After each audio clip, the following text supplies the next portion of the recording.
ایک اور سوال ہے میرے صاحب ایک بات ہے کہ جو اس وقت سرحدات پر جو معاملات چل رہے ہیں تو یہ بتایا جا رہا ہے اور یہ اس خدشات کا اظہار کیا جا رہا ہے کہ یہ نہ شیعہ فسادات ہیں نہ سنی فسادات ہیں،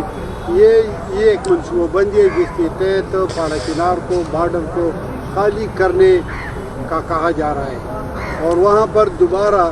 جو دہشت گرد ہیں ان کو کفانے کا منصوبہ ہے۔ اس کے بارے میں صوبائی حکومت کا کیا موقف ہے؟ بس جی دیکھیں، اس میں ایک ضمنی سوال میرا یہ ہے، اگر حکومت مائنڈ نہ کرے اور کمنٹس دینا چاہے کہ جنوبی اضلاع کو سارے طالبان کیپچر کر چکے ہیں، رات کے وقت ان کی حکومت شروع ہو جاتی ہے، دن کے وقت وہ چلے جاتے ہیں، اس حوالے سے حکومت کیا اقدامات اٹھا رہی ہے؟ یہ سوال تو نہیں ہے، یہ ایک تبصرہ ہے جس پر میں تبصرہ ہی کر سکتا ہوں۔ اور ہاں، جہاں تک شمیم شاہد صاحب کے سوال کا تعلق ہے، بالکل یہ ایک کانسپیریسی تھیوری ہے، لوگ فلوٹ کر رہے ہیں کہ سرحدوں کو خالی کیا جا رہا ہے یا کوئی بین الاقوامی پلان ہے یا کوئی پتہ نہیں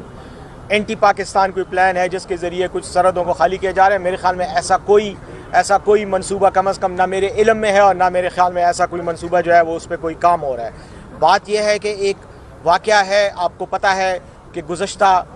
100 سال سے زیادہ عرصہ، 130 سال میرے اندازے کے مطابق 130 ایئرز سے یہ مسئلہ کرم میں موجود ہے۔ یہ کوئی نیا تو نہیں ہے، موجودہ حکومت نے یا پچھلی حکومت نے کوئی نیا منصوبہ سازش تو نہیں کی کہ یہ فسادات اب پیدا ہوئے، یہ پہلے سے تھے، مسائل تھے۔ پہلے یہ تھا کہ افغانستان کی طرف ہمارے معاملات ایسے ہوتے تھے کہ سرحد کھلی ہوتی تھی تو اگر پاڑا چنار کے لیے ٹل کی طرف سے جو راستہ ہے اگر یہ کسی وجہ سے بند ہو جاتا تھا تو لوگ افغانستان کے راستے رسد کا اور ترسیل کا کام کر سکتے تھے، مریض بھی وہاں اس راستے سے شفٹ ہو کے دوبارہ دوسرے علاقوں سے پاکستان میں انٹر ہو جاتے تھے۔ اس بار وہ بارڈر بند ہیں، اس کی کچھ وجوہات افغانستان سائٹ پہ معاملات ہیں جس کی وجہ سے بارڈرز کو بند کیا گیا ہے، تو ایک یہ وجہ ہے۔ ادروائز جہاں تک تعلق ہے اس کا کہ وہاں پر کوئی بڑے پیمانے پر کوئی سرگرمی، تو وہ میرے خیال میں آپ سب لوگوں کا علم ہے کہ وہاں پہ 2001 کے بعد جب امریکی فوجی آئے اور وہاں پر ایک لڑائی شروع ہوئی تو اس کی وجہ سے یہ ڈائنامکس پورے